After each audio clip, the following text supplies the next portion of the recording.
نحمده ونصلي ونسلم على رسوله الكريم أما بعد فأعوذ بالله من الشيطان الرجيم بسم الله الرحمن الرحيم ويقول الذين كفروا لولا أنزل عليه آية من ربه إنما أنت منذر ولكل قوم هاد سبحان ربك رب العزة عما يصفون وسلام على المرسلين والحمد لله رب العالمين ويقول الذين كفروا منکر لوگ کہتے ہیں لولا انزل علیہ آیۃ من ربی، ان پر ان کے رب کی طرف سے کوئی نشانی کیوں نہیں نازل کی گئی؟ انما انت منذر، اے نبی محترم آپ کا کام ہے ڈر کی بات سنا دینا۔ وَلِكُلِّ قَوْمٍ هَادٍ، اور ہر قوم کے لیے ایک ہادی اور ایک رہنما چلتا چلا آیا ہے۔ درود پاک پڑھیے، اللہم صلی علی سیدنا۔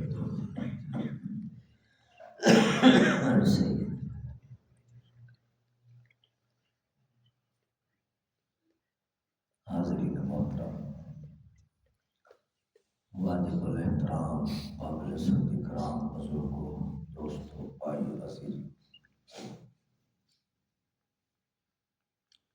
رات تراویح کی آخری رکعت میں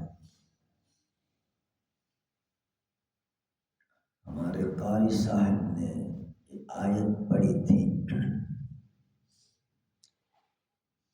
وَإِذَا قُرِئَ الْقُرْآنُ فَاسْتَمِعُوا لَهُ وَأَنصِتُوا لَعَلَّكُمْ تُرْحَمُونَ۔ آخری تراویح، اس کے بعد سجدے کی آیت بھی آئی تھی۔ کیا مطلب ہے اس آیت کا؟ اذا قرئ القرآن، جب قرآن پڑھا جا رہا تو فاستمعوا لہ، اس قرآن کو غور سے سنا کر۔ اللہ فرما قرئ القرآن فاستمعوا لہ، اس قرآن کو غور سے توجہ سے سنا کرو، جس طرح ماشاءاللہ آپ سنتے ہیں۔ اور اگر قرآن کہتا ہے وَأَنصِتُوا، بالکل خاموش ہو جائے، کیونکہ جتنا بندہ خاموش ہوتا ہے اتنی توجہ ہوتی، جتنی آوازیں بلند ہوتی ہیں توجہ کم ہو جاتی۔ یہ قرآن کے سننے کا ادب ہے جو خود خدا نے بیان فرمایا، جب قرآن پڑھا جا رہا ہو توجہ سے سنو، بالکل زبان کو چپ کر دو، کرا دو، خاموش ہو جاؤ۔ یا اللہ سن بھی لیا، خاموش بھی ہو گئے، پھر کیا ہوگا؟ آگے قرآن خود کہتا لعلکم ترحمون، میں اعلان کر رہا ہوں رحم و کرم کی برسات ضرور تم پہ نازل ہو۔ اب یہ آیت بتا رہی ہے آپ روزانہ صبح ماشاءاللہ نماز پڑھ کر، تسبیحات پڑھ کر اللہ کا قرآن سنتے ہیں، سمجھتے ہیں، اور یہ آیت بتا رہی ہے کہ رحمتوں کی جولیاں بھر بھر کے آپ لے جاتے ہیں۔ اللہ اسی طرح اپنے دربار میں حاضری دیتے رہنے کی اور اپنی رحمت سے جھولیاں بھرتے رہنے کی توفیق نصیب فرمایا۔ وَيَقُولُ الَّذِينَ كَفَرُوا، کافروں نے حضور علیہ السلام کو کہا کہ لولا انزل علی آیۃ من ربی، اللہ کی طرف سے کوئی نشانی کیوں نہیں آپ پر نازل؟ کتنی عجیب بات ہے، کتنی عجیب بات ہے۔ قرآن کہہ رہا ہے 13واں پارہ سورۃ رعد، پہلا رکوع ہے، پہلے رکوع کی آخری آیت ہے۔ کافروں نے کہا کوئی نشانی کیوں نہیں اتری؟ بھلا نشانی کوئی نہیں آئی تھی، دلائل نہیں آئے تھے، معجزات نہیں آئے تھے، آیات نہیں آئی تھی ان کے سامنے، پھر یہ کیوں کہہ رہے ہیں لولا انزل علی آیۃ من ربی، کوئی نشانی کیوں نہیں نازل؟ یہ وہ جملہ ہے، یہ وہ جملہ ہے جو کوئی دن کے 12 بجے کہے کہ یار رات کیوں آئی ہوئی ہے، دن کیوں نہیں چڑھا؟ یہ وہ الو کا پٹھا ہے جو دن کے 12 بجے کو رات کہہ کر دن کی تردید کرنا چاہتا ہے۔ بھلا ایسے ہو سکتی ہے؟ نہیں۔ یہ جملہ کہہ کر کفار جو معاندین تھے، مخالفین تھے، ہٹ دھرم تھے، اندر باہر کے کالے تھے، حضور علیہ السلام کے بغض میں، اناد میں، حسد میں جل جل کر اتنے پاگل ہو گئے تھے کہ حضور علیہ السلام جیسی ماہتاب شخصیت، حضور علیہ السلام جیسی آفتاب شخصیت بھی ان کو اندھیرا نظر آتی تھی، اور وہ کہتے تھے وہ نشانی کہاں ہے۔ کتنا ہٹ دھرمی والا جملہ ہے، آپ بھی سمجھ رہے ہوں گے۔ حضور علیہ السلام سے کہتے کہ نشانی کہاں ہے؟ اور قرآن نشانی اور اتنے معجزات حضور علیہ السلام کے۔ ایک دفعہ ابو جہل جو مکے کا سردار تھا، حاکم تھا، قاضی تھا، بڑی عدالت ابو جہل کی تھی، آخری فیصلہ جس طرح سپریم کورٹ میں جاتا ہے، ابو جہل کی عدالت میں جاتا، وہ فیصلے کرتا۔ ابو الحکم تھا مکے کا بہت بڑا قاضی، اس نے پروگرام بنایا محمد صلی اللہ علیہ وسلم کو ناکام کرنے کے لیے ان سے ایک ایسا معجزہ مانگتے ہیں جو یقیناً یہ نہیں پیش کر سکیں گے، ہم تالیاں بجا دیں گے، جھوٹے ہیں، جھوٹے ہیں۔ پورا پروگرام منصوبہ بنایا گیا، اور یمن کا ایک حاکم تھا، غالباً مالک بن حبیب ان کا نام ہے، تو ان کو بھی پیغام بھیجا کہ آپ آئیں ادھر، جو محمد نے نبوت کا دعویٰ کیا، ہم نے ان سے ایک معجزہ مانگنا ہے، تو آپ بھی آ کے دیکھیں تماشا کیا ہوتا ہے۔ تو وہ بھی آ گئے، اور مکے کے بڑے بڑے سردار اور حضور علیہ السلام مینا کے میدان میں تشریف فرمائے، اور وہاں ان سے مغرب کی نماز کے بعد معجزہ طلب کیا گیا کہ اگر آپ سچے نبی ہیں تو چاند کے ٹکڑے کر کے دکھائیں۔ اپنی طرف سے اتنی بڑی بات کر رہے کہ وہ چاند اتنی بلندی پہ کھڑا ہے، وہاں یہ کیسے اس کو کر سکے؟ تو حضور صلی اللہ علیہ وسلم کی طرف اللہ کا پیغام آ گیا، میرے حبیب آج یہ ہونے والا ہے۔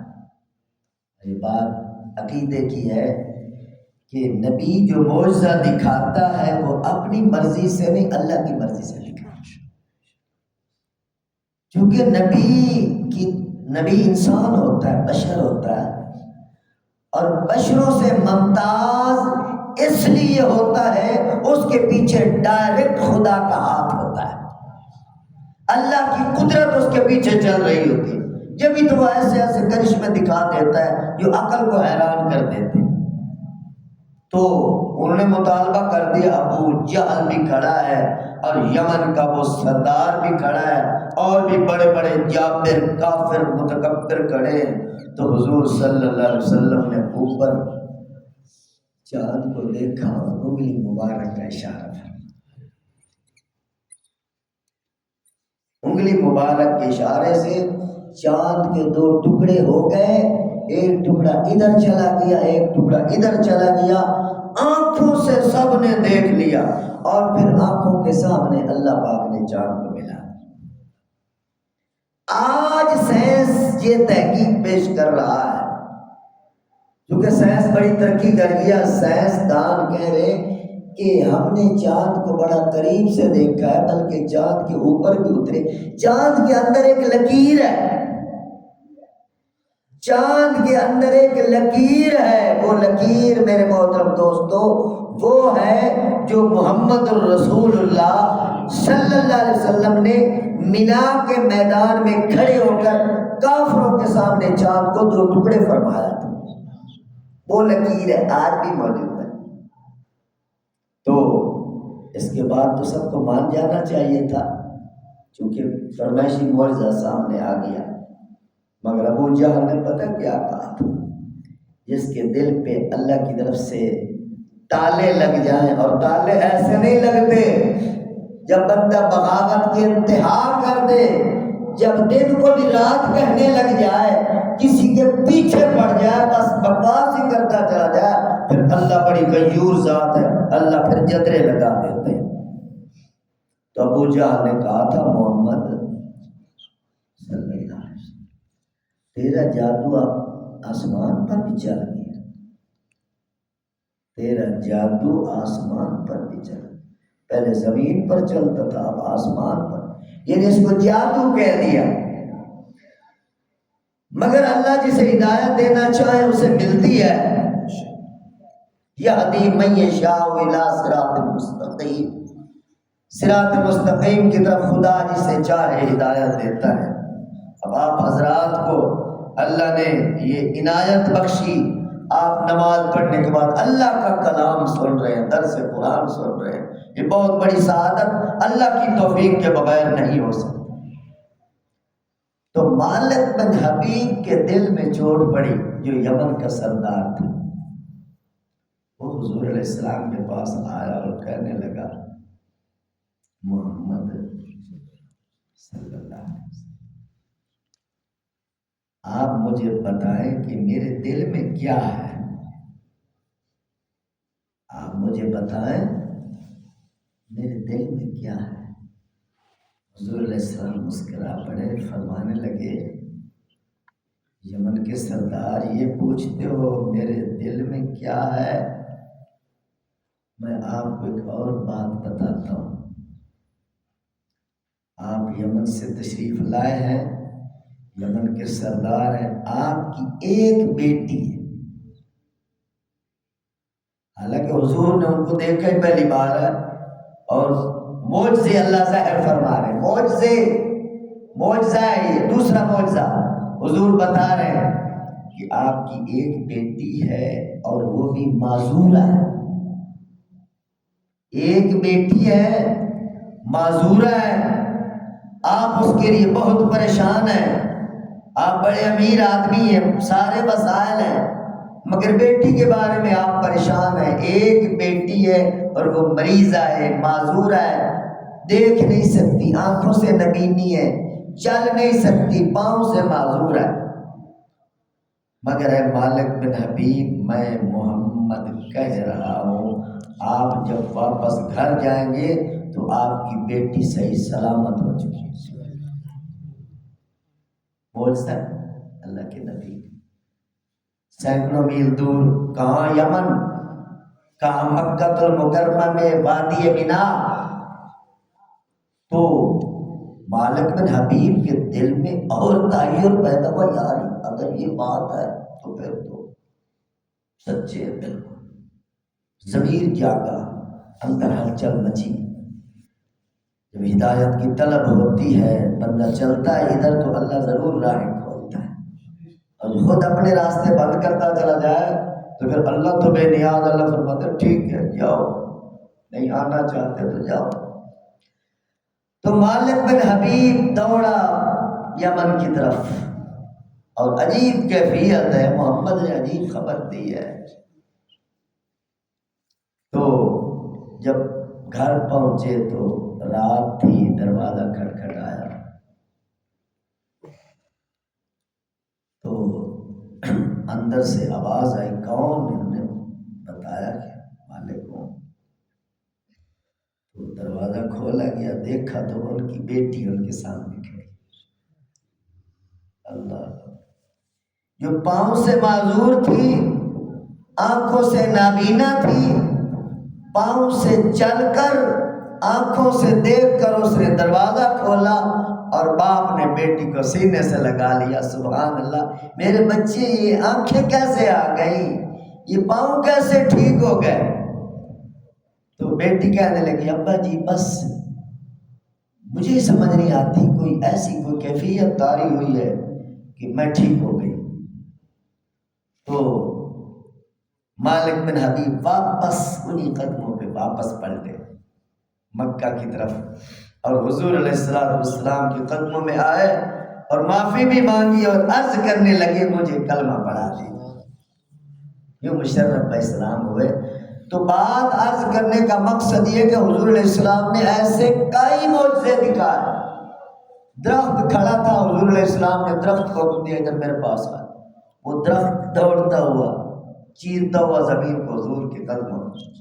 ایک دفعہ ابو جہل نے اپنے ہاتھوں میں کنکریاں لی ہوئی تھیں اور کہتا ہے محمد صلی اللہ علیہ وسلم اگر آپ یہ بتا دیں کہ میرے ہاتھ میں کیا ہے میں آپ کو کلمہ پڑھ لوں گا۔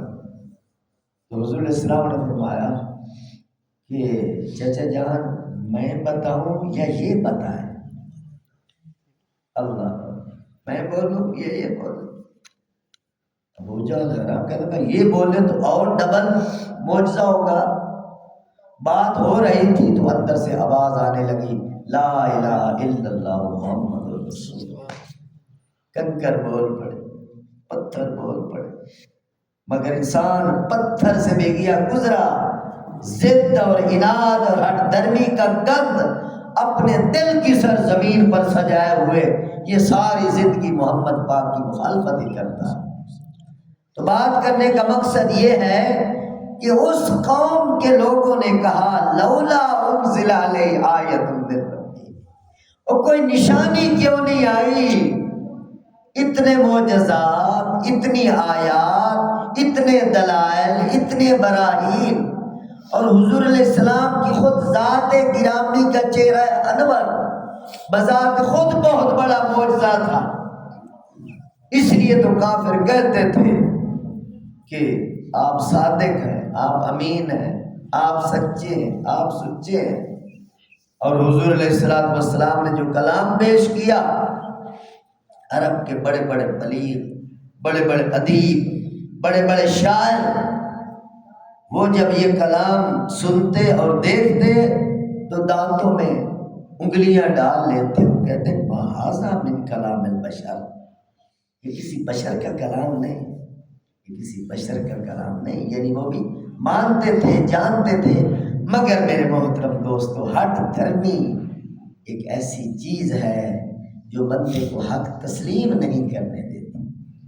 اس لیے حکم ہے کہ ہر دھرم اور جاہل بندے سے جب تمہیں واسطہ پڑ جائے تو اس سے بحث تکرار نہ کیا کر، بھاگنے کی کوشش کیا کر۔ وَإِذَا خَاطَبَهُمُ الْجَاهِلُونَ قَالُوا سَلَامًا، قرآن کہتا ہے جب کسی جاہل سے، ضدی اور عنادی بندے سے تمہارا واسطہ پڑ جائے تو پھر سلام، السلام علیکم، گزر جاؤ۔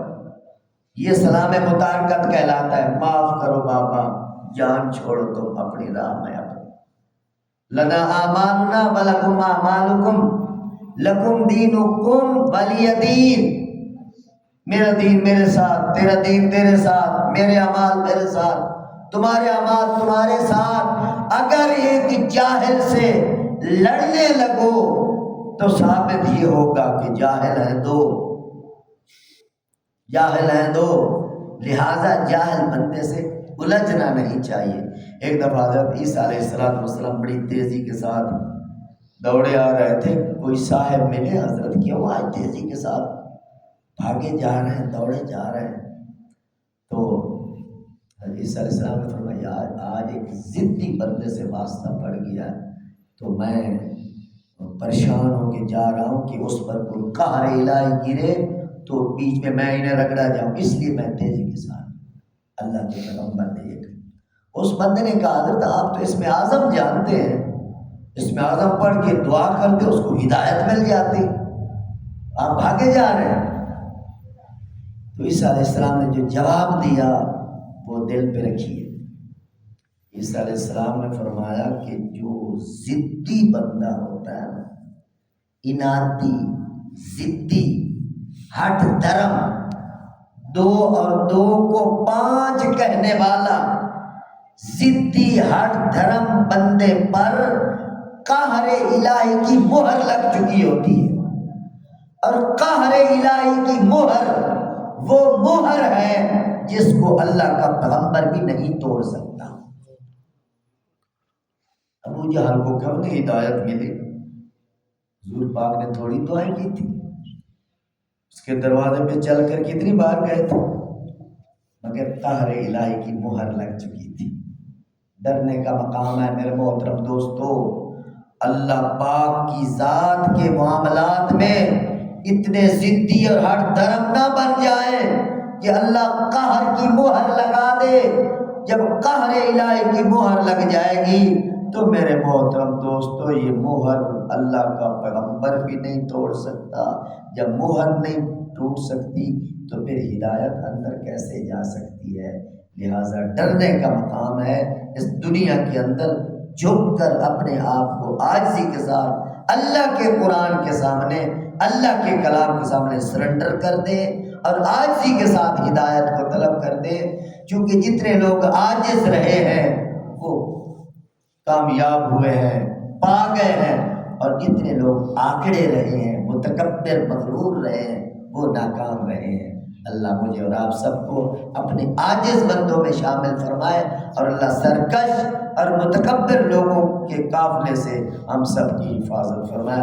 وما علینا الا البلاغ۔ الحمدللہ رب العالمین والعاقبۃ للمتقین والصلاۃ والسلام علی سید الانبیاء والمرسلین۔ اے مولا کریم ہمارے تمام صغیرہ کبیرہ گناہوں کو معاف فرما۔ یا الہ العالمین ہماری تمام مشکلات کو آسان فرما۔ اے مولا کریم ہماری تمام پریشانیوں کو دور فرما۔ ہم سے پہلے جتنے مسلمان اس دنیا سے چل بسے یا اللہ سب کی بخشش فرما، خصوصیت کے ساتھ جن کے والدین شریفین کریمین اس دنیا سے رحلت فرما گئے، اے مولا کریم اپنے پاک کلام کی برکت سے ان کی اعلیٰ درجے کی مغفرت اور بخشش فرما دے۔